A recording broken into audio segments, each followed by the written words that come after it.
أشهد أن لا إله إلا الله وحده لا شريك له وأشهد أن محمدا عبده ورسوله أما بعد فأعوذ بالله من الشيطان الرجيم بسم الله الرحمن الرحيم الحمد لله رب العالمين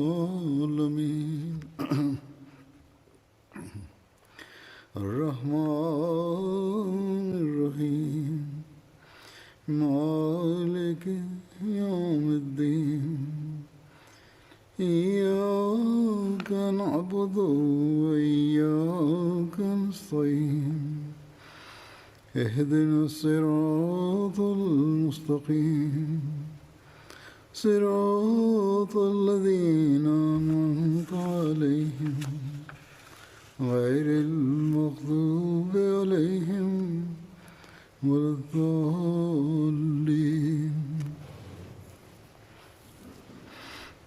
हज़रत उमर रज़ियल्लाहु ताला अन्हो जी शहादत जो वाक़ियो गुज़िरियल ख़ुतबे में बयानु थियो हुयो. इन बारे में कुझु वधीक ॻाल्हियूं आहिनि जेके बयानु करण वारियूं आहिनि. सही बुख़ारी जी जेका रिवायत बयानु कई वई हुई उन मां ईअं मालूम थिए पियो त हज़रत उमर ते जॾहिं हमिलो थियो त उन ई वक़्तु फ़जर जी निमाज़ पढ़ी वई.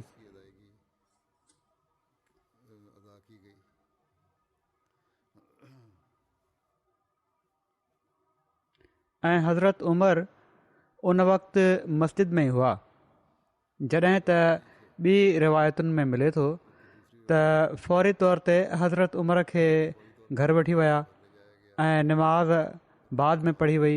जहिड़ो कि सही बुख़ारी जा शारिह अल्लामा इब्न हजर हिन रिवायत हेठि हिकिड़ी ॿी रिवायत नक़ुल कंदे लिखनि था त हज़रत इब्न अब्बास चवनि था त जॾहिं हज़रत उमर जो रतु वधीक वहणु लॻो ऐं हू बेहोश थी विया त मां उन्हनि खे माण्हुनि सां गॾु खयों ऐं उन्हनि खे घर पहुचाए छॾियो.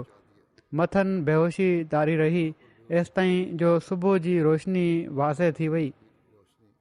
जॾहिं उन्हनि खे होश आयो त उन्हनि असां ॾांहुं ॾिसी फ़रमायो त छा माण्हुनि निमाज़ पढ़ी वरिती आहे. त मूं अर्ज़ु कयो जी हा. इन ते पाण फ़रमायाऊं त उन जो को इस्लाम नाहे जंहिं निमाज़ छॾे ॾिनी. पोइ पाण वुज़ू कयाऊं ऐं निमाज़ पढ़ियाऊं. इन खां अलावा तबक़ाते कुबरा में बि इहो ई आहे त हज़रत उमर खे खणी घर पहुचायो वियो ऐं हज़रत अब्दुर्रहमान बिन औफ़ निमाज़ पढ़ाई. पिणु हीउ बि मिले थो त हज़रत अब्दुर्रहमान क़ुर शरीफ़ जूं सभिनी खां नंढियूं ॿ सूरतूं वल असर ऐं इन्ना आतैना कल कौसर पढ़ियूं ऐं हिकिड़े हंधि वल असर ऐं कुल या अय्युहल काफ़िरून पढ़ण जो ज़िक्र आहे.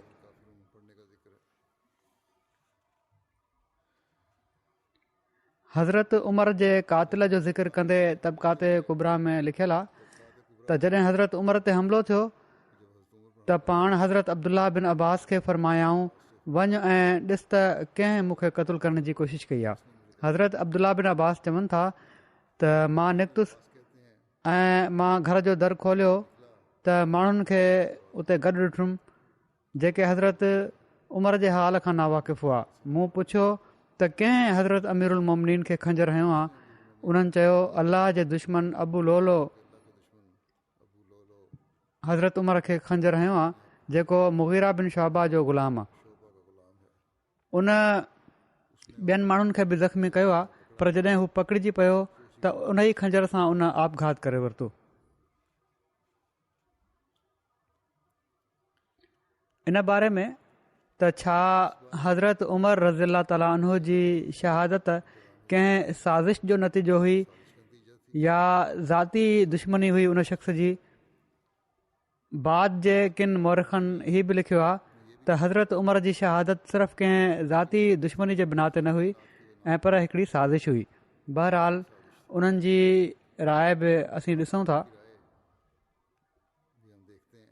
हज़रत उमर जहिड़े दिलेर ख़लीफ़े खे जहिड़ी तरह शहीद कयो वियो आम तौर ते असीं ॾिसूं था त मुअरिख़ ऐं सीरत निगार शहादत जा वाक़िया तफ़सील सां बयानु करण खां पोइ ख़ामोश थी था वञनि ऐं हीउ तासुर मिले थो त अबू लोलो फ़िरोज़ जेको हिकिड़े वक़्ती जोश ऐं कावड़ में उन्हनि खे क़तलु करे छॾियो हुयो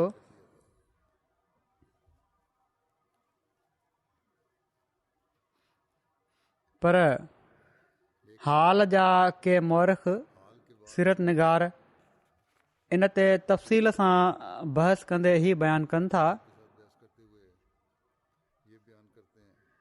त हीउ सिर्फ़ु हिकिड़े अकेले माण्हू जी कावड़ जे करे इंतकामी कारवाई नथी थी सघे ऐं पर हिकिड़ी साज़िश हुई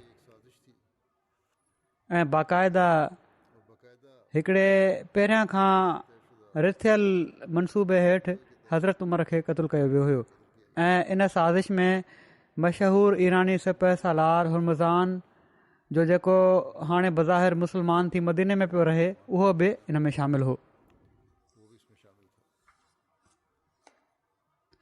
हिन दौर जे हिननि मुसनिफ़नि क़दीम मुअरिख़नि ऐं सीरत निगारनि खां शिकवो कयो आहे त छो उन्हनि हिन अहम क़तल ते तफ़सीली बहस नाहे कयो त हीअ हिकिड़ी साज़िश हुई। अलबत तारीख़ ऐं सीरत जे हिकिड़े अहम किताब अल बिदाया व निहाया में सिर्फ़ु एतिरो मिले थो त शक कयो वञे थो त हज़रत उमर जे क़तल में हुरमज़ान ऐं जुफ़ैना जो हथु हो।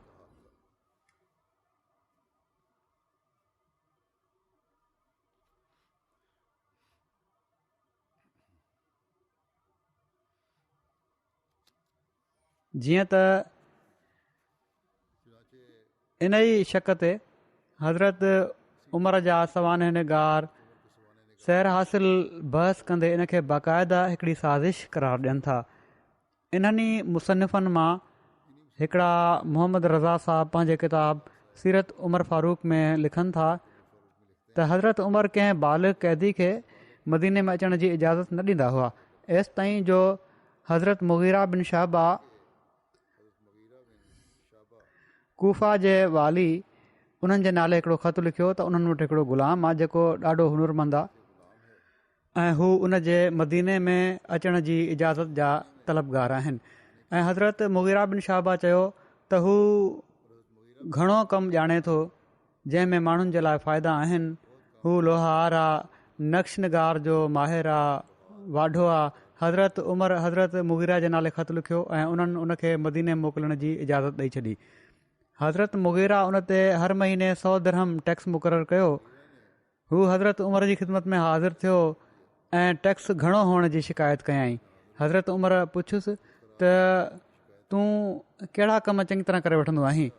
उन खेनि उहे कम ॿुधाया जंहिं में उन खे चङी भली महारत हासिलु हुई।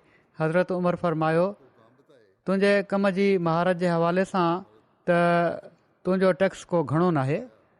हू हज़रत उमर सां नाराज़ थियण वारी हालत में वापसि हलियो वियो।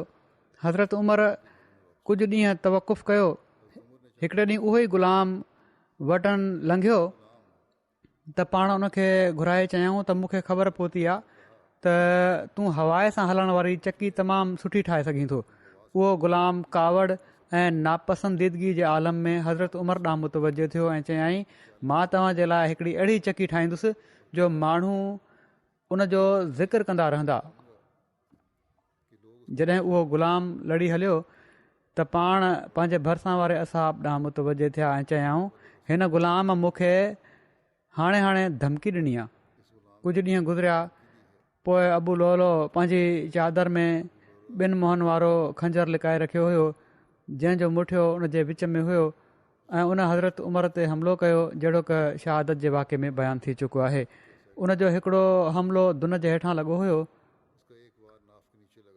अबू लोलो खे हज़रत उमर सां हिकिड़े लिहाज़ खां कीनो ऐं बुग़्ज़ बि हुयो छो त अरबनि उन जे इलाइक़े खे फ़तह करे वरितो हुयो ऐं उन खे क़ैदी बणाए वरितो हुओ ऐं उन जे बादशाह खे ज़लील ऐं ख़्वार हुअण जी हालत में जलावतन थियण ते मजबूर करे छॾियो हुओ।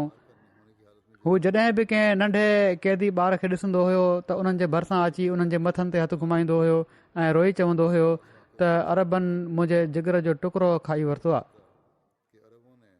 जॾहिं अबू लोलो हज़रत उमर खे शहीद करण जो पको इरादो करे वरितो त उन वॾे तरीक़े सां ॿिनि मुहनि वारो खंजर ठाहियो, उनखे तेज़ कयईं, पोइ उनखे ज़हरीलो कयईं, पोइ उनखे खणी हरमज़ान वटि आयो ऐं चयईं त तुंहिंजो हिन खंजर जे बारे में छा ख़्यालु आहे। उन चयो मुंहिंजो त हीउ ख़्यालु आहे त हिन जे ज़रिए जंहिं ते बि तूं हमिलो कंदे उनखे क़तलु करे छॾींदे। हरमज़ान फ़ारसियुनि जे सिपह सालारनि मां हुयो। मुस्लमाननि उनखे तुस्तर जे जॻह ते क़ैद करे वरितो हुयो ऐं उन्हनि उनखे मदीने मोकिले छॾियो हुयो। जॾहिं उन हज़रत उमर खे ॾिठो त उन पुछियो त हिननि जा मुहाफ़िज़ ऐं दरबान किथे आहिनि, जहिड़ो की पहिरियां बयानु थी चुको आहे। असहाब रिज़वानुल्लाह अलैहिम ॿुधायो त हिननि जो न को मुहाफ़िज़ आहे, न दरबान ऐं न को सेक्रेटरी आहे, न को दीवान आहे। त उन चयो त हिननि खे त न बि हुअणु घुरिजे पियो। बहरहाल हू पोइ मुस्लमान थी वियो ऐं हज़रत उमर उन जे लाइ 2000 मुक़ररु करे छॾिया ऐं उनखे मदीने में तरसायऊं। तबक़ात इब्न साद में नाफ़े जी सनद सां हिकिड़ी रिवायत आहे त हज़रत अब्दुर्रहमान उहा छुरी ॾिठी जंहिं जे ज़रिए सां हज़रत उमर खे शहीद कयो वियो हुयो। उन्हनि चयो त मां कुझु ॾींहं पहिरियां हीअ छुरी हरमज़ान ऐं जुफ़ैना वटि ॾिठी हुई त मां उन्हनि खां पुछियो त तव्हां इन छुरी सां छा कंदा आहियो। त हिननि ॿिन्ही चयो त असां इन जे ज़रिए सां गोश्त कटींदा आहियूं, छो त असां गोश्त खे हथु न आहियूं लाहींदा। इन ते हज़रत उबैदुल्ला बिन उमर हज़रत अब्दुर्रहमान खां पुछियो छा तव्हां हीअ छुरी हिननि ॿिन्ही वटि ॾिठी हुई। उन्हनि चयो हा। सो हज़रत उबैदुल्ला बिन उमर पंहिंजी तलवार खईं ऐं ॿिन्ही वटि आया ऐं उन्हनि खे क़तलु करे छॾियऊं। हज़रत उस्मान हज़रत उबैदुल्ला खे घुरायो। जॾहिं हू उन्हनि वटि आया त उन्हनि पुछियो त तव्हांखे हिननि ॿिन्ही माण्हुनि जे क़तलु करण ते कहिड़ी शइ भड़कायो, जॾहिं त हू ॿई असांजे अमान में आहिनि। हीअ ॿुधंदे ई हज़रत उबैदुल्ला हज़रत उस्मान खे पकिड़े ज़मीन ते किराए छॾियो। एसि ताईं जो माण्हू अॻिते वधिया ऐं उन्हनि हज़रत उस्मान खे हज़रत उबैदुल्ला खां बचायो। जॾहिं हज़रत उस्मान उन्हनि खे घुरायो हुयो त उन्हनि हज़रत उबैदुल्ला तलवार कंध में लटकाई हुई, पर हज़रत अब्दुर्रहमान उन्हनि खे सख़्ती सां चयो त इहा लाहे छॾ, त उन्हनि तलवार लाहे रखे छॾी। हज़रत सईद बिन मुसैब खां रिवायत आहे त जॾहिं हज़रत उमर शहीद कया विया, हीअ हिकिड़ी रिवायत आहे, केसि ताईं हीअ सची आहे अलाह बहितर ॼाणे थो, जेका पहिरियां मूं बयानु कई। हज़रत उस्मान वारो किसो केसि ताईं सही आहे, पर बहरहाल क़तलु करण जो वाक़ियो ॿिए हंधि बि बयानु थियो आहे। हज़रत उमर खे शहीद कयो वियो त हज़रत अब्दुर्रहमान बिन अबी बकर चयो त मां हज़रत उमर जे कातिल अबू लोलो जे भरिसां लंघियो हुउसि, जॾहिं त जुफ़ैना ऐं हरमज़ान बि उन्हनि सां गॾु हुआ ऐं हू सुस करे रहिया हुआ। जॾहिं मां ओचितो उन्हनि जे भरिसां पहुतुसि त हू वठी भॻा ऐं हिकिड़ो खंजर उन्हनि जे विच में किरी पियो जंहिंजा 2 फर हुआ, उनजो मुठियो उन जे विच में हुयो। सो ॾिसो त जंहिं खंजर सां हज़रत उमर खे शहीद कयो वियो आहे उहो कहिड़ो हुयो। पोइ उन्हनि ॾिठो त उहो खंजर बिल्कुलु ई ओड़ो हुयो जीअं हज़रत अब्दुर्रहमान बिन अबी बकर बयानु कयो हुयो। जॾहिं हज़रत उबैदुल्ला बिन उमर हज़रत अब्दुर्रहमान बिन अबी बकर खां हीउ ॿुधो त तलवार खणी निकिरी पिया, एसि ताईं जो हरमज़ान खे सॾु कयऊं। जॾहिं हू उन्हनि जे वटि आयो त उनखे चयूं त मूंसां गॾु हल, एसि ताईं जो असां पंहिंजे घोड़े खे ॾिसूं, ऐं पाण उन खां पोइ ते हटी विया। जॾहिं हू उन्हनि जे अॻियां हलणु लॻो त उन्हनि उन ते तलवार सां हमिलो कयो। हज़रत उबैदुल्ला बिन उमर बयानु कनि था त जॾहिं उन तलवार जी तपिश महसूसु कई त उन ला इलाहा इल्लल्लाह पढ़ियो हुयो।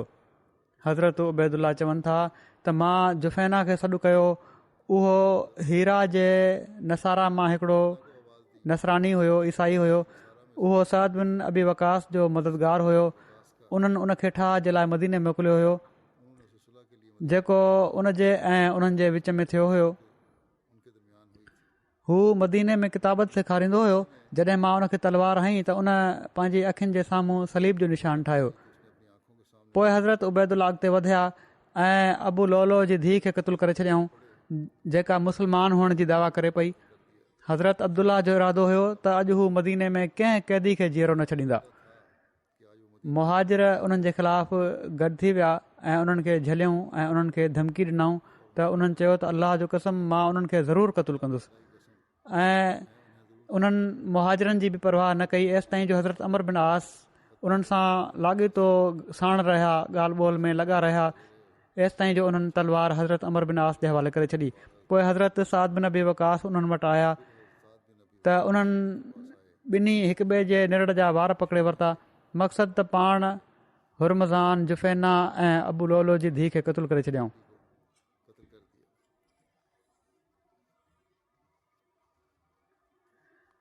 हाणे सॼो मामिलो हिन बहस में ज़िक्र कयो वियो आहे त जंहिं अबू लोलो खे हज़रत उमर जे क़तल ते भड़कायो हुयो ऐं जेके रिवायतूं असां ताईं पहुतियूं आहिनि इन ॻाल्हि ते दलालत कनि थियूं त हज़रत उमर जो क़तलु हिकिड़ी साज़िश हुई। हीअ लिखण वारा लिखनि था जेके इन हक़ में आहिनि त हीअ हिकिड़ी साज़िश हुई।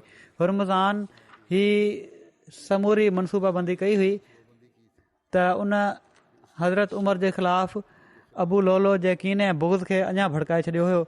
उहे ॿई अजमी हुआ। पोइ हीअ त जॾहिं हुरमज़ान खे क़ैद कयो वियो ऐं उनखे मदीने मोकिलियो वियो त इन डप विचां इस्लाम क़बूल करे वरितो त ख़लीफ़ा उनखे क़तलु करे छॾींदा। तबक़ात इब्न साद में नाफ़े जी रिवायत में मज़कूर आहे त अब्दुर्रहमान बिन औफ़ उहा छुरी ॾिठी हुई जंहिंसां हज़रत उमर खे शहीद कयो वियो हुयो। ऐं सईद बिन मुसैब जी रिवायत तबरी में मज़कूर आहे त अब्दुर्रहमान बिन अबी बकर उहो खंजर ॾिठो हुयो जेको अबू लोलो, जुफ़ैना ऐं हुरमज़ान जे विच में किरी पियो हुयो। जॾहिं हू ओचितो उन्हनि वटि आया हुआ त उहो उन्हनि जे हलण जे करे किरी पियो हुयो। जॾहिं हज़रत उबैदुल्ला बिन उमर हज़रत अब्दुर्रहमान बिन अबी बकर खां हीअ ॻाल्हि ॿुधी त हू फ़ौरन अची विया ऐं उन्हनि ॿिन्ही खे क़तलु करे छॾियाऊं। ऐं उन्हनि इन ते ई बस न कई ऐं पर उन्हनि इंतकाम जे जज़्बे खां मग़लूब थी अबू लोलो जी धीउ खे बि क़तलु करे छॾियो। उहो खंजर जंहिंजे बारे में हज़रत अब्दुर्रहमान बिन अबी बकर ॿुधायो हुयो उहो बिल्कुलु उहो ई हुयो जंहिंजे ज़रिए हज़रत उमर खे शहीद कयो वियो हुयो। जेकॾहिं हज़रत उबैदुल्ला बिन उमर हुरमज़ान ऐं जुफ़ैना खे क़तलु करण में तकड़ि न कनि हा त इन ॻाल्हि जो इम्कानु हुयो त उन्हनि ॿिन्ही खे मामले जी तहक़ीक़ जे लाइ घुरायो वञे हा ऐं अहिड़ी तरह हीअ साज़िश ज़ाहिर थी पए हा। जेकॾहिं हिननि सभिनी शयुनि खे साम्हूं रखियो वञे त हीअ ॻाल्हि चिटे ॾींहं वांगुरु सम्झी सघिजे थी त हीअ हिकिड़ी सोची सम्झी साज़िश हुई ऐं जंहिं इन साज़िश खे अमली रंग ॾिनो ऐं हज़रत उमर खे क़तलु कयो उहो अबू लोलो हो। हीअ साज़िश जे हक़ में चवण वारा चवनि था। अहिड़ी तरह हिकिड़ा ॿिया सीरत निगार डॉक्टर मोहम्मद हुसैन हैकल पंहिंजे किताब में लिखनि था त वाक़ियो हीअ आहे त जॾहिं मुस्लमान ईरानियुनि ऐं ईसाइनि ते ग़ालिब आया हुआ जॾहिं खां हिननि मुल्कनि जी हुकूमत जी वाघ उन्हनि संभाली हुई ऐं ईरान जे शहनशाह खे भॼण ते मजबूर करे छॾियो हुआऊं इबरतनाक शिकस्त ॾेई। उन वक़्त खां ईरानी यहूदी ऐं ईसाई पंहिंजनि दिलनि में अरबनि ख़िलाफ़ु उमूमन ऐं हज़रत उमर जे ख़िलाफ़ु ख़ुसूसन कीने ऐं बुग़्ज़ जा जज़्बात लिकायूं वेठा हुआ। उन वक़्तु माण्हुनि पंहिंजी ॻाल्हि ॿोल में इन कीने जो ऐं बुग़्ज़ जो ज़िक्र बि कयो हुयो ऐं उन्हनि खे हज़रत उमर जी उहा ॻाल्हि बि यादि आई हुई जेका उन्हनि ही मालूम करण खां पोइ त उन्हनि ते हमिलो करण वारो अबू लोलो हिकिड़ो ईरानी आहे चई हुई। हज़रत उमर फरमायो हुयो मां तव्हांखे झलींदो हुउसि त असां वटि कंहिं बेदीन खे गेले न आणिजो पर तव्हां मुंहिंजी ॻाल्हि न मञी। मदीने में हिननि अजमी बेदीननि जो अंगु थोरो हो पर हिकिड़ी जमात हुई।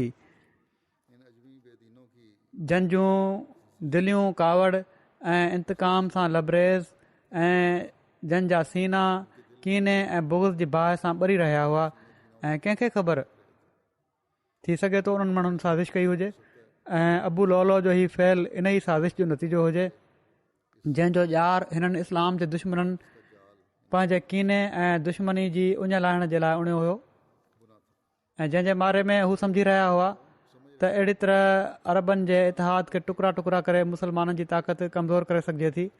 हज़रत उमर जे पुटनि खे हक़ीक़त हाल खां बाख़बर थियण जी सभिनी खां वधीक बेचैनी हुई। हू इन राज़ तां परदो खणी उन जी तह ताईं पहुची सघनि पिया जेकॾहिं अबू लोलो फ़िरोज़ ख़ुदकुशी न करे हा त पर उन ख़ुदकुशी करे वरिती ऐं इन राज़ खे पाण सां गॾु क़बर में खणी वियो त छा ॻाल्हि ख़तमु थी वई ऐं हाणे इन राज़ खे हासिलु करण जी का सबील न आहे रही। हीअ लिखे थो लिखण वारो मोरिख इन साज़िश खे बेनकाब जे हक़ में जेको आहे त हीअ साज़िश हुई या न ऐं पर क़ज़ा क़दर जे कारकुननि चाहियो त अरब जो हिकिड़ो सरदार इन राज़ खां वाक़िफ़ु थी वञे ऐं उन साज़िश ॾांहुं रहनमाई करे। हज़रत अब्दुरहमान बिन औफ़ जॾहिं उहा छुरी ॾिठी जंहिंसां हज़रत उमर खे शहीद कयो वियो हुयो त फ़रमायाऊं त मां हीअ छुरी कल्ह हरमज़ान ऐं जुफ़ैना वटि ॾिठी हुई।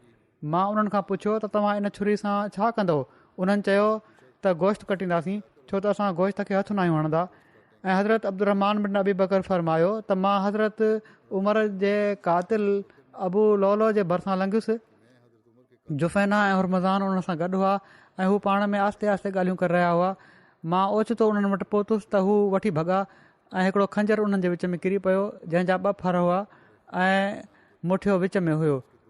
ॾिसो त उहो खंजर कीअं आहे जंहिंसां हज़रत उमर खे शहीद कयो वियो आहे। माण्हुनि ॾिठो त वाक़ई उहो ई खंजर हुयो जेको हज़रत अब्दुरहमान बिन अबी बकर ॿुधायो हुयो।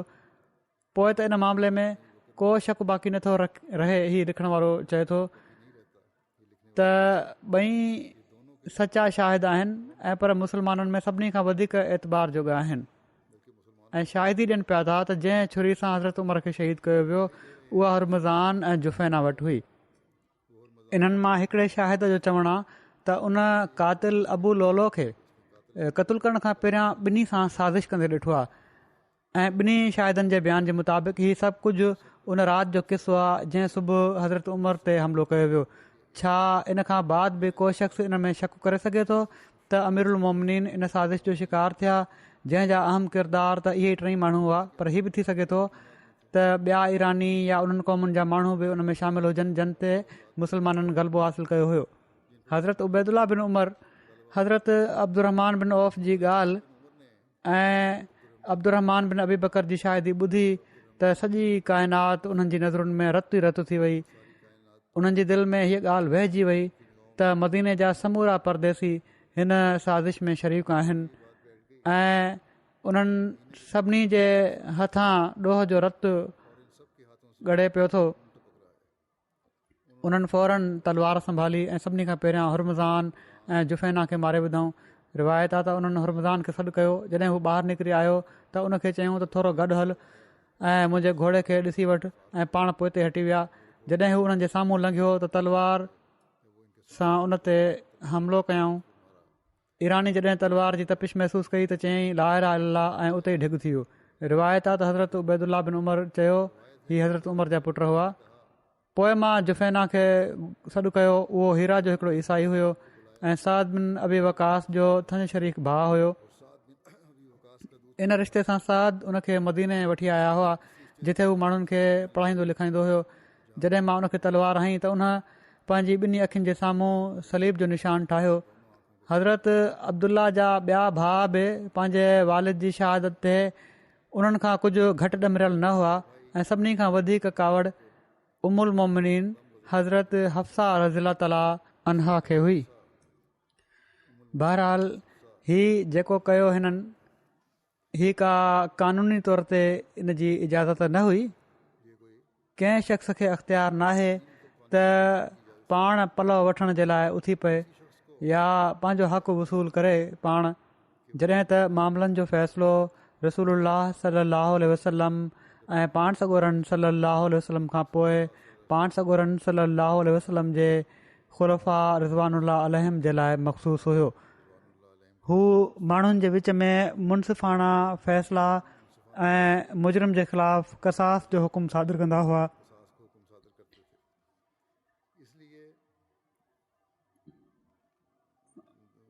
मुनसिफ़ाणा फ़ैसिला ऐं मुजरिम जे ख़िलाफ़ क़सास जो हुकुम सादिर कंदा हुआ। इन लाइ हज़रत उबैदुल्ला जो फ़र्ज़ु हुयो त जॾहिं उन्हनि खे इन साज़िश जो इल्मु थियो जंहिं जे नतीजे में हिननि जे वालिद जो सिर वियो त इन जो फ़ैसिलो अमीरुल मोमिनीन खां कराइनि हा।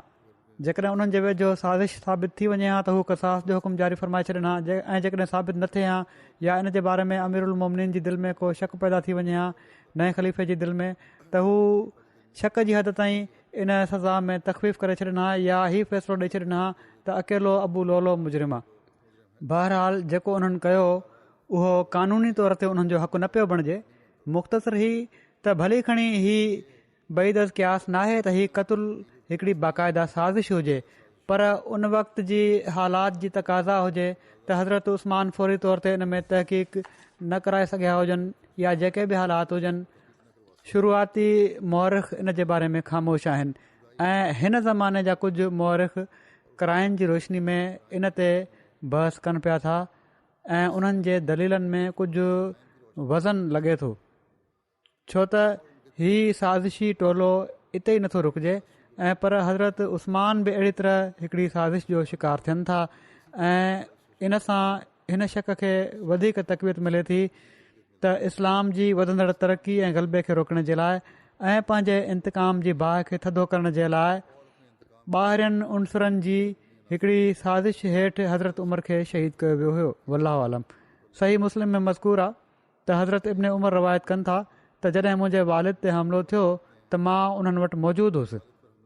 माण्हुनि उन्हनि जी तारीफ़ कई ऐं चयाऊं जज़ाकल्ला ख़ैरन, अल्लाह ताला तव्हांखे बहितरीनु बदिलो ॾे। पाण फरमायाऊं मां रग़बत रखण वारो बि आहियां ऐं डिॼण वारो बि आहियां। माण्हुनि चयो तव्हां ख़लीफ़ो मुक़ररु करे छॾियो।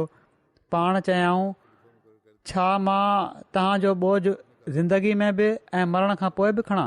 मां चाहियां थो त इन में मुंहिंजो हिसो बराबरि जो हुजे, माना त न मूं ते का पकड़ थिए ऐं न मूंखे कुझु मिले।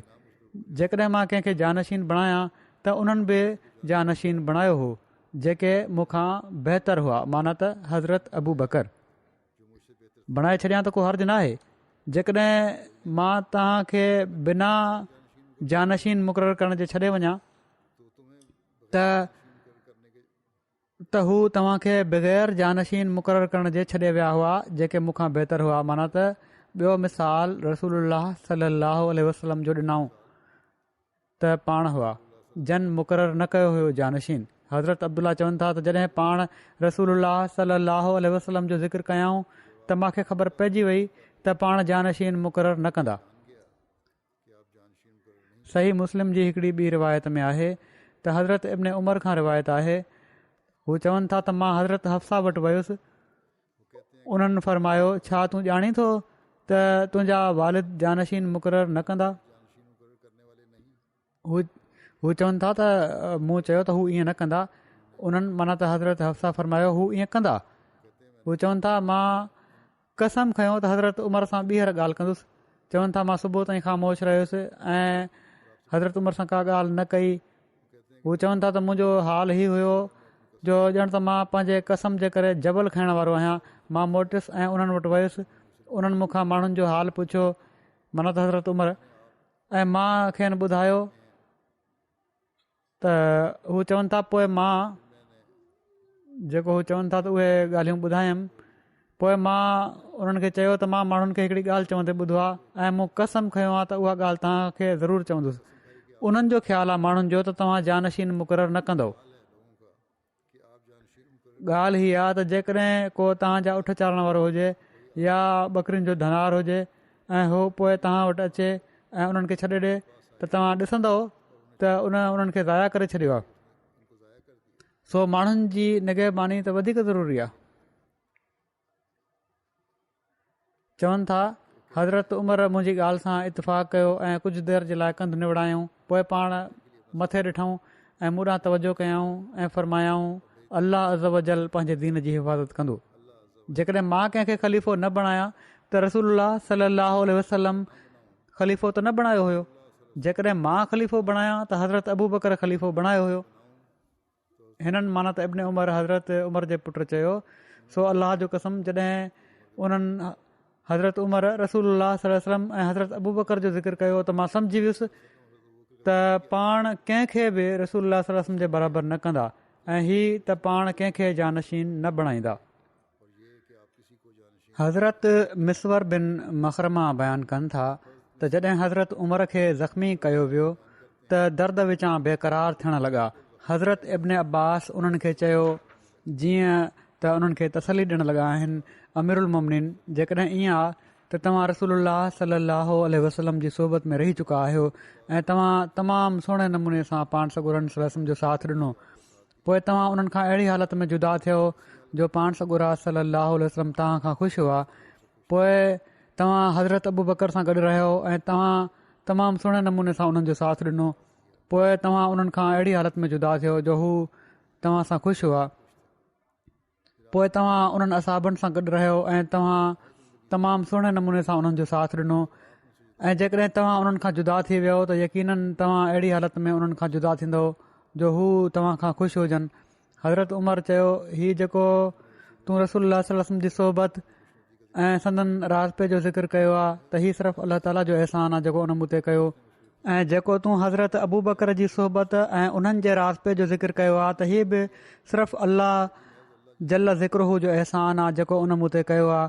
ऐं हीउ जेको तव्हां मुंहिंजो फ़िकिर ॾिसो पिया था त हीउ तव्हां ख़ातिर ऐं तव्हांजे साथियुनि ख़ातिर आहे। मां पंहिंजो फ़िकिर नथो पियो कयां, तव्हांजो ऐं तव्हांजे साथियुनि जो फ़िकिर कयां पियो थो।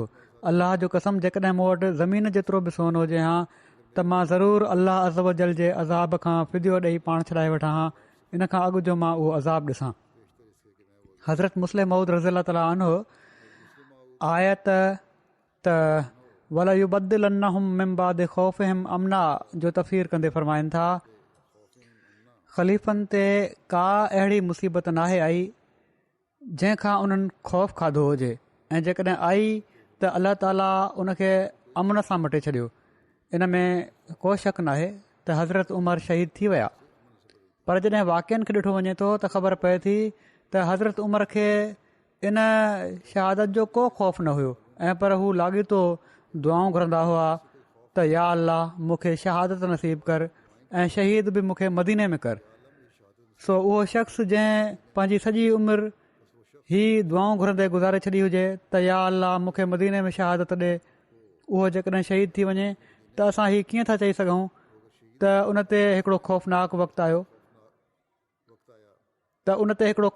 वक़्तु आयो, पर उहो अलाह ताला तरफ़ां अमन सां न मटियो वियो। बेशक जेकॾहिं हज़रत उमर शहादत खां डिॼनि हा त पोइ हू शहीद थी वञनि हा त चई सघिजे पियो त उन्हनि जे ख़ौफ़ खे ख़ुदा अमन सां न मटियो, पर हू त दुआऊं घुरंदा रहंदा हुआ त या अल्लाह मूंखे मदीने में शहादत ॾे। सो उन्हनि जी शहादत मां हीउ कीअं साबित थी वियो त हू शहादत खां डिॼंदा बि हुआ, ऐं जॾहिं हू शहादत खां न डिॼंदा हुआ ऐं पर उन जे लाइ दुआऊं घुरंदा हुआ जिन खे ख़ुदा ताला क़बूल फ़रमाए वरितो, त मालूम थियो त हिन आयत मातहत उन्हनि ते को अहिड़ो ख़ौफ़ न आयो जेको उन्हनि जी दिलि महसूसु कयो हुजे। ऐं हिन आयत में जहिड़ो की बयानु थी चुको आहे, इहो ई ज़िक्र आहे त ख़लीफ़ा जंहिं ॻाल्हि खां डिॼंदा हूंदा उहा कॾहिं बि ज़हूर में नथी अची सघे, ऐं अलाह ताला जो वाइदो आहे त हू उन्हनि जे ख़ौफ़ खे अमन सां मटे छॾींदो। पर जॾहिं हू हिकिड़ी ॻाल्हि खां डिॼंदा ई न हुजनि ऐं पर पंहिंजी इज़त ऐं दर्जनि जी बुलंदी जो मूजिबि सम्झंदा हुजनि त उनखे ख़ौफ़ चवणु ऐं पोइ हीअ चवणु त उनखे अमन सां छो न मटियो वियो, फज़ूल ॻाल्हि आहे। हीअ नुक़्तो बि सम्झण वारो आहे। पाण फ़रमाइनि था त मां त जॾहिं हज़रत उमर जी इन दुआ खे पढ़ियो त मां पंहिंजी दिलि में चयो त इन जो बज़ाहिर ही मतिलबु हुयो त दुश्मन मदीने ते हमिलो करे ऐं उन जो हमिलो एॾी शिदत सां हुजे जो समूरा मुस्लमान तबाह थी वञनि, पोइ हू ख़लीफ़े वक़्त ताईं पहुचे ऐं उनखे बि शहीद करे छॾे। पर अलाह ताला हज़रत उमर जी दुआ बि क़बूल करे वरिती ऐं अहिड़ा सामान पैदा करे छॾियईं जिन सां इस्लाम जी इज़त क़ाइमु रही। जीअं त बजाए इन जे जो मदीने ते को ॿाहिरियों लश्कर हमिलो करे हा, अंदरां ई हिकिड़ो ख़बीस उथियो ऐं उन खंजर सां खेनि शहीद करे छॾियो। ग़ुलामनि जी आज़ादी जे हवाले सां इस्लामी तालीम बयानु कंदे हज़रत मुस्लिम मऊद लिखियो आहे, हज़रत उमर जी शहादत जे वाक़े खे वठी ऐं उनजो सबबु बयानु कयो अथनि। फ़रमाइनि था त पहिरियां त हीउ हुकुम ॾिनऊं त तव्हां अहसान करे बिना कंहिं तावान जे ई उन्हनि खे आज़ादु करे छॾियो, माना त ग़ुलामनि खे बिना कंहिं ॾंड जे आज़ादु करे छॾियो। पोइ हीअ चयूं त जेकॾहिं ईअं नथा करे सघो त ॾंड वसूल करे आज़ादु करे छॾियो। ऐं जेकॾहिं को शख़्स अहिड़ो रहिजी वञे, को ग़ुलाम जेको ख़ुदि ॾंड अदा करण जी ताक़त न रखंदो हुजे ऐं जिथां हू आयो आहे जंहिं हुकूमत जो उहो माण्हू आहे उनखे आज़ादु करण में उनजी हुकूमत बि का दिलचस्पी न वठंदी हुजे ऐं उनजा मिट माइट बि लापरवाह हुजनि, त हू तव्हांखे नोटिस ॾेई पंहिंजे ॾंड जूं किश्तियूं मुक़ररु कराए सघे थो। पोइ हू ख़ुदि क़ैदी जेको आहे पंहिंजे ॾंड जूं किश्तियूं मुक़ररु कराए सघे थो। अहिड़ी सूरत में जेसि ताईं उनजी कमाई जो तालुक़ु आहे, किश्त छॾे सभु उन जी हूंदी ऐं हू अमलनि मुकमल तौर ते आज़ादु हूंदो। माना त जेतिरी कमाई हू कंदो उन मां उहा किश्त हू अदा कंदो जेका उन आज़ादी जे लाइ रखी आहे, बाक़ी कमाई उनजी पंहिंजी आहे ऐं हीअ हिकिड़े क़िस्म जी आज़ादी आहे। हज़रत उमर रज़ी ताला अन्हो खे हिकिड़े अहिड़े ग़ुलाम ई मारियो हुयो जंहिं लिखा पढ़ी करे छॾी हुई। उहो ग़ुलाम जंहिं मुस्लमान वटि रहंदो हुयो उन खे हिकिड़े ॾींहुं उन चयो त मुंहिंजी एतिरी हैसियत आहे, तव्हां मूं ते ॾंढु विझो, मां हर महीने किश्त ज़रिए आहिस्ते आहिस्ते सॼो ॾंढु अदा करे छॾींदुसि। उन्हनि हिकिड़ी मामूली किश्त मुक़ररु करे छॾी ऐं हू ॾींदो रहियो। हिकु दफ़ो हज़रत उमर रज़ी ताला उन वटि उन शिकायत कई त मुंहिंजे मालिक मूं ते घणी किश्त मुक़ररु करे रखी आहे, तव्हां उनखे घटाए छॾियो। हज़रत उमर रज़ी ताला उन जी कमाई जी तहक़ीक़ कई त ख़बर पई त जेतिरी कमाई जे अंदाज़े ते किश्त मुक़ररु थी हुई उन खां केतिरा भेरा वधीक ई कमाई करे थो वञे। हज़रत उमर रज़ी ताला हीउ ॾिसी फ़रमायो त एतिरी कमाई जे मुक़ाबले में तुंहिंजी किश्त तमामु थोरी आहे, इन खे घटि नथो करे सघिजे। इन फ़ैसिले ते उनखे ॾाढी कावड़ आई ऐं उन सम्झो त मां छो त ईरानी आहियां, इन लाइ मुंहिंजे ख़िलाफ़ु फ़ैसिलो कयो वियो आहे ऐं मुंहिंजे मालिक जो अरब हुअण जे करे लिहाज़ कयो वियो आहे। जीअं त इन कावड़ में उन ॿिए ॾींहुं खंजर सां मथनि हमिलो करे छॾियो ऐं पाण इन्हनि ज़ख़्मनि जे नतीजे में शहीद थी विया। हज़रत मुस्लिम मऊद वधीक बयानु कनि था त दुनिया में ॿई शयूं सचाई खां फिराइण जो सबबु हूंदियूं आहिनि, या त तमामु घणो बुग़्ज़ या पोइ तमामु घणी मोहबत। तमामु घणो बुग़्ज़ अक्सर करे मामूली वाक़े सां पैदा थी वेंदो आहे। हज़रत उमर जे वक़्तु ॾिसो केतिरे मामूली वाक़े सां बुग़्ज़ वधियो जंहिं इस्लामी दुनिया खे केॾो वॾो नुक़सानु पहुचायो आहे। मां सम्झां थो त हिन वाक़े जो असरु हींअर ताईं हलंदो पियो थो अचे। हज़रत उमर जे वक़्तु हिकिड़ो केस वठणु आयो, कंहिं शख़्स जो ग़ुलाम कमाईंदो ॾाढो हुयो पर मालिक खे ॾींदो घटि हुयो। हज़रत उमर उन ग़ुलाम खे सॼो ऐं उनखे चयऊं त मालिक खे घणो ॾींदो कर। उन वक़्तु छो त हुनर वारा घटि हूंदा हुआ, तंहिं करे लोहारनि ऐं वाढनि जो ॾाढो क़दुरु हूंदो हुयो।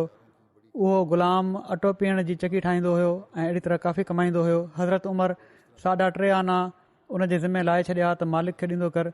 हीअ केतिरी थोरी रक़म आहे, पर उन जो ख़्यालु हुयो त हज़रत उमर ग़लति फ़ैसिलो कयो आहे। इन ते उन जी दिलि में बुग़्ज़ वधणु शुरू थियो।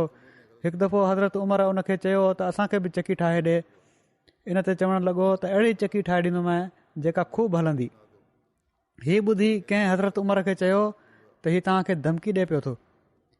हीअ पहिरियों वाक़ियो जेको आहे उन मां इहो ई लॻे थो इन ई सां मिलंदड़ जुलंदड़ आहे या उहो ई वाक़ियो आहे ऐं उन ई जो वाक़ियो आहे। बहरहाल इन ई ग़ुलाम जो पाण चयऊं त लफ़्ज़ त हीअ ॻाल्हि ज़ाहिर नथा कनि। पहिरीं रिवायत में आहे त हज़रत उमर ख़ुदि चयो हुयो त हीअ धमकी ॾिए पियो थो। उन चयो त हिन जो लहजो धमकी वारो हुयो। आख़िर हिकिड़े ॾींहुं हज़रत उमर नमाज़ पढ़ी रहिया हुआ, उन ग़ुलाम खेनि खंजर हणी क़तलु करे छॾियो। हज़रत मुस्लिम लिखनि था त उहो उमर जेको करोड़े इंसाननि जो बादशाह हुयो, जेको तमामु वसी हुकूमत जो हुकुमरान हुयो, जेको मुस्लमाननि जो बहितरीनु अॻुवाण हुयो, 3.5 आननि ते मारिजी वियो।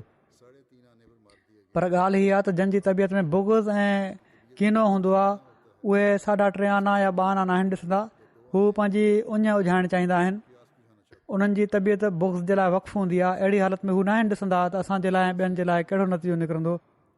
हज़रत उमर जे क़ातिल खां जॾहिं पुछा कई वई त उन ई ज़ालमाणो फ़ैल छो कयो हुयो, त उन चयो त मुंहिंजे ख़िलाफ़ु फ़ैसिलो कयो वियो हुयो ऐं मां उन जो पलह वरितो आहे। पहिरियां ही तफ़सील बयानु न थियो हुयो अहिड़ी तरह। थी सघे थो त थोरो उनखे टाइम मिलियो हुजे। उन में उन ओॾी महिल पकड़जण महिल उनखे उन हीउ चई छॾियो हुजे त मां हीउ इन लाइ क़तलु कयो आहे ऐं पोइ आपघात बि करे वरिताईं।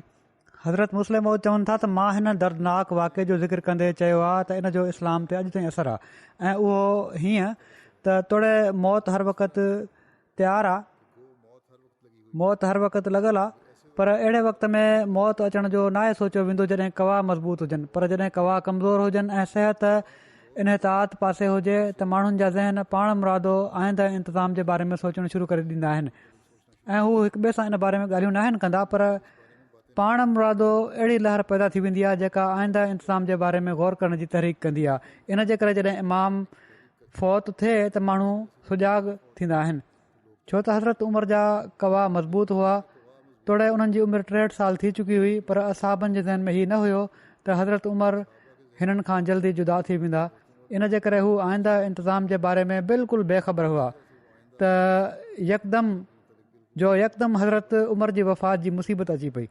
उन वक़्तु जमायत कंहिं ॿिए इमाम खे क़बूल करण जे लाइ तयारु न हुई। उन वक़्तु तयारी न करण जो नतीजो हीउ निकितो जो हज़रत उस्मान सां माण्हुनि खे उहो लॻाव पैदा न थियो जेको हुअणु घुरिजे पियो। इन जे करे इस्लाम जी हालति तमामु नाज़ुक थी वई ऐं हज़रत अली जे वक़्तु अञा वधीक नाज़ुक थी वई। हीअ बि हिकिड़ो सबबु जेके फ़साद बाद में थिया उन्हनि जो बयानु कयो अथनि। संदन वेझो हीउ सबबु थी सघे थो। फितने महल कुझु माण्हू निमाज़ जे मौक़े ते हिफ़ाज़त जे लाइ बीहणु ज़रूरी आहिनि। हीअ बि हज़रत मुस्लिम मऊद फ़रमायो आहे ऐं इन ज़िम्न में हज़रत उमर जी शहादत जो वाक़ियो बयानु कयो अथनि।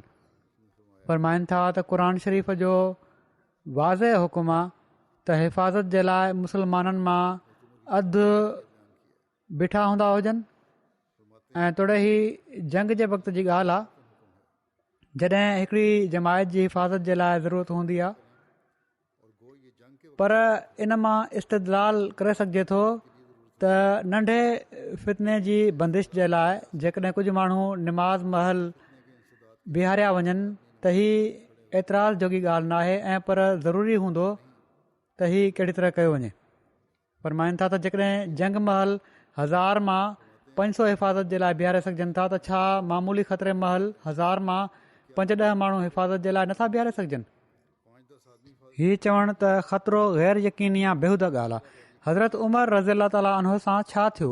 पाण निमाज़ पढ़ी रहिया हुआ, मुसलमान बि निमाज़ में मशगूल हुआ जो हिकिड़े बदमाश शख़्स सम्झो हीअ वक़्तु मुनासिबु आहे हमिलो करण जे लाइ। हू अॻिते वधियो ऐं उन खंजर सां हमिलो करे छॾियो। हिन वाक़े खां पोइ बि जेकॾहिं को माण्हू चए थो त निमाज़ महल पहिरो ॾियणु इन जे उसूल या वक़ार जे ख़िलाफ़ु आहे, मन त निमाज़ जे उसूल या वक़ार जे ख़िलाफ़ु आहे, त सवाइ पंहिंजी बेवकूफ़ी जो मुज़ाहिरो करण जे ॿियो कुझु नथो करे। इन जो मिसाल उन बेवकूफ़ जहिड़ो आहे जेको लड़ाई में शामिलु थियो ऐं हिकिड़ो तीर अची लॻुसि जंहिंमां रतु वहणु लॻो। हू मैदान मां वठी भॻो ऐं रतु उघंदे हीउ चवंदो पियो वञे त या अल्लाह हीअ खा बि हुजे, सची ॻाल्हि न हुजे त मूंखे तीर लॻी वियो आहे। तारीख़ मां बि हीउ साबित आहे त हिकिड़े मौक़े ते असाबनि पंहिंजी हिफ़ाज़त जो इंतज़ामु न कयो त उन्हनि खे वॾी तकलीफ़ सहणी पई। जीअं त हज़रत अमर बिन आस जॾहिं मिस्र जी फतह जे लाइ विया ऐं उन्हनि इलाइक़े खे फतह करे वरितो त उनखां बाद जॾहिं हू निमाज़ पढ़ाईंदा हुआ त पहिरे जो इंतज़ामु न कंदा हुआ। दुश्मननि जॾहिं ॾिठो त मुस्लमान इन हालति में बिल्कुलु गाफ़िल हूंदा आहिनि त उन्हनि हिकिड़ो ॾींहुं मुक़ररु करे कुझु सौ हथियारबंद माण्हू बिल्कुलु उन वक़्तु मोकिलिया जॾहिं मुस्लमान सजदे में हुआ ऐं पोचंदे ई उन्हनि तलवारुनि सां मुसलमाननि जूं मुंडियूं वढणु शुरू करे ॾिनियूं। तारीख़ मां साबित आहे त 100 असाब उन ॾींहुं मारिजी विया या ज़ख़्मी थिया।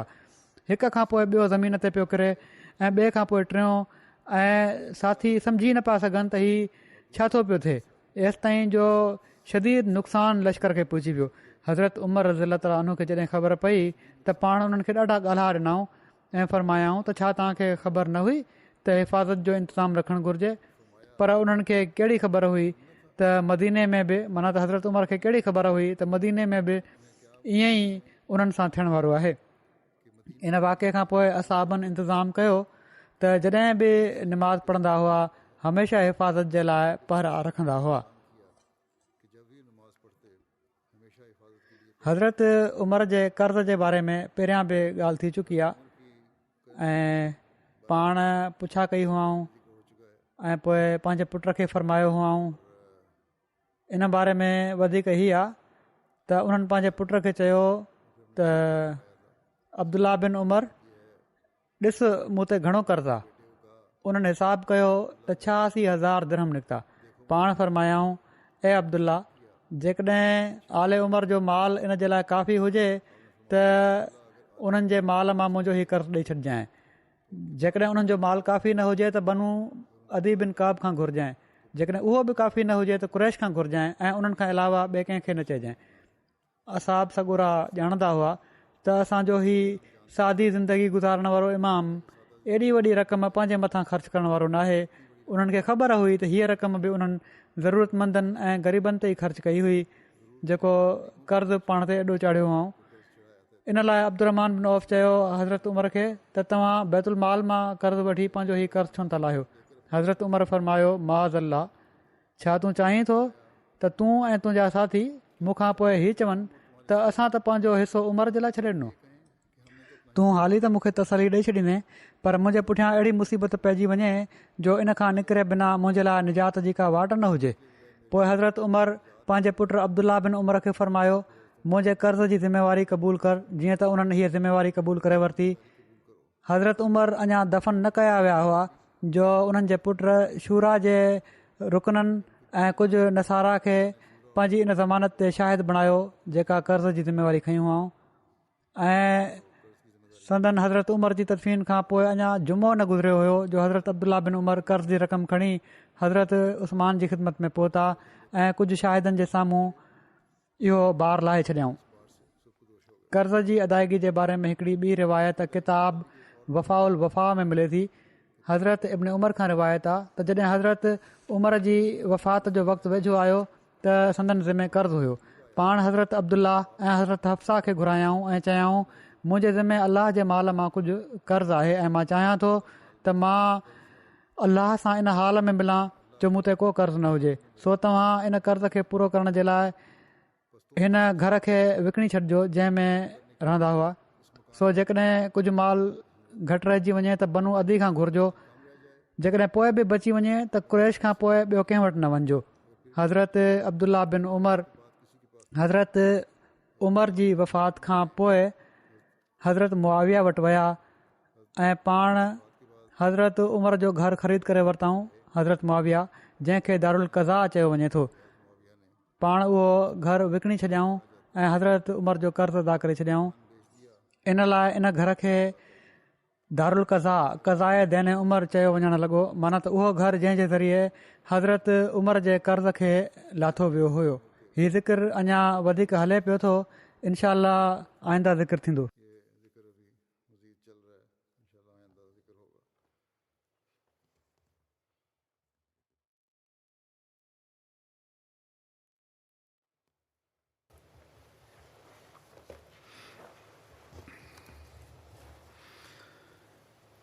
الحمد